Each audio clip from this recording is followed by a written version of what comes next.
Mango शिरा perfect असा दाणेदार मोकळा सुटसुटीत व खायला अगदी टेस्टी असा मँगो शिरा. आंब्याचा सीझन आला म्हटला की आंब्याचे पदार्थ आपण करतच असतो, आमरस. शिवाय हा मँगो शिरा, आंब्याचा शिरा खायलाही अगदी चविष्ट व करायलाही अगदी सोपा आहे. चला तर मग आपण रेसिपीला सुरुवात करूया. चला तर मग आपण परफेक्ट अशा प्रमाणात इथे शिरा बनवणार आहोत. मी इथे एका पातेल्यात वाटीभर एवढे पाणी घेतलेले आहे आणि 1 वाटी इथे दूध घेतलेले आहे. आता दूध आणि पाणी इथे आपल्याला मिक्स करून गरम करायला ठेवायचे आहे.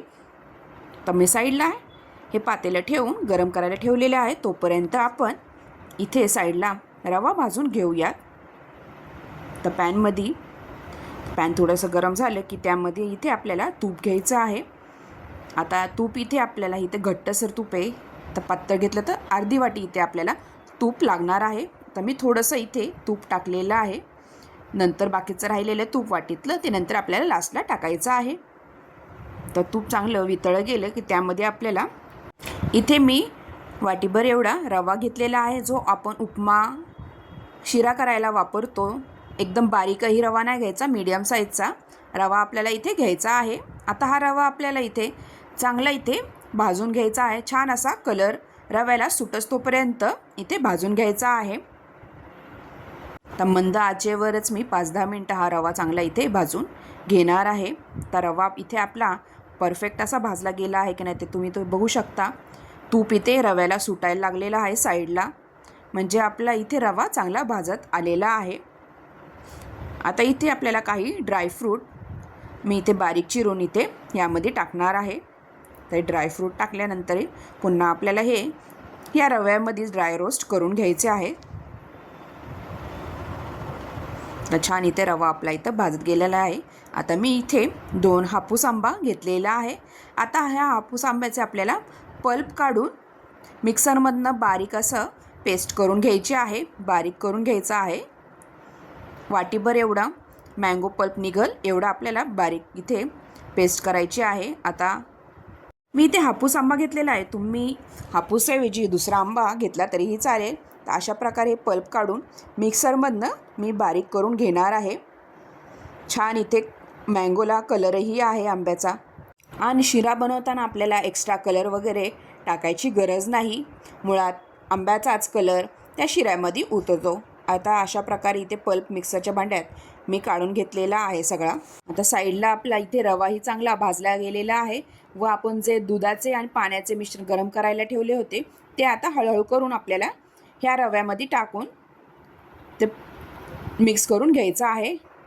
आता जेवढे वाटीभर एवढे दूध पाणीचे मिश्रण आपण बनवलेले आहे ते मी सगळं इथे टाकून घेतलेलं आहे. आता मिक्स करून झाल्यानंतर झाकण लावून आपल्याला इथे 3-4 मिनटं असंच ठेवून द्यायचं आहे. छान इथे रवा आपला फुलून येतो. आता 3-4 मिनटानंतर तुम्ही झाकण काढून बघू शकता.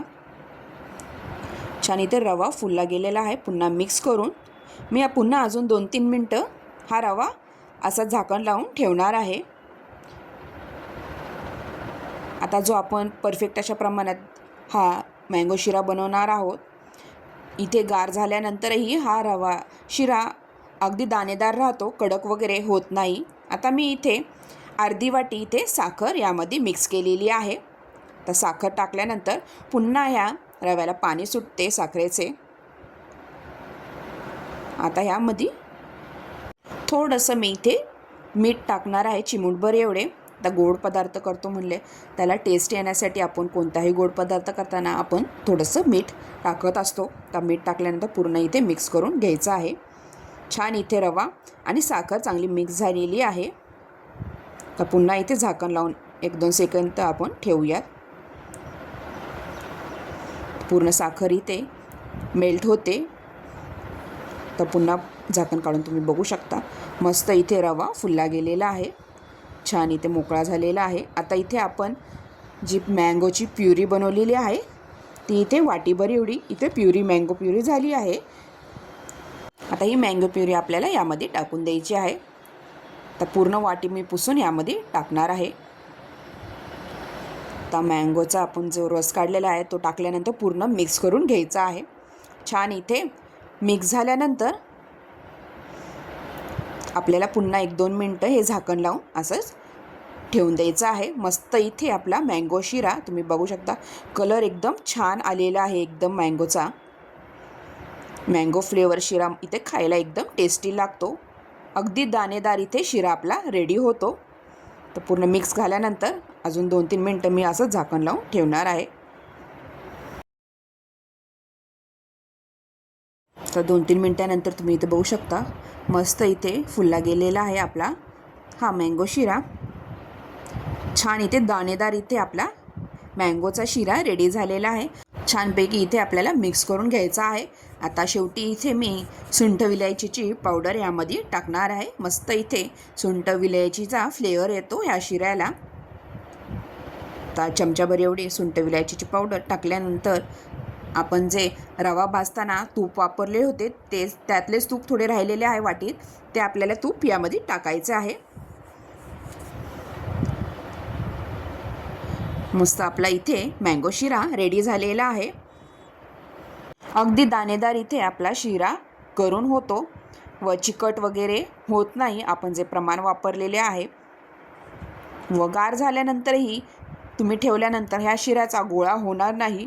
मऊ सुटसुटीत व ज्युसी असा आपला शिरा हा खायला लागतो. अशा प्रकारे तुम्हाला ही मँगो शिऱ्याची रेसिपी कशी वाटली नक्की कमेंटद्वारा कळवा व तुम्हीही या सीझनमध्ये नक्की मँगो शिरा करून नक्की बघा. अशा प्रकारे तुम्ही हा व्हिडिओ शेवटपर्यंत बघितल्याबद्दल तुम्हा सगळ्यांचे खूप खूप धन्यवाद आणि माझ्या चॅनलला सबस्क्राईब करायला विसरू नका. थँक्यू. पुन्हा भेटूया अशाच नवीन रेसिपीसोबत.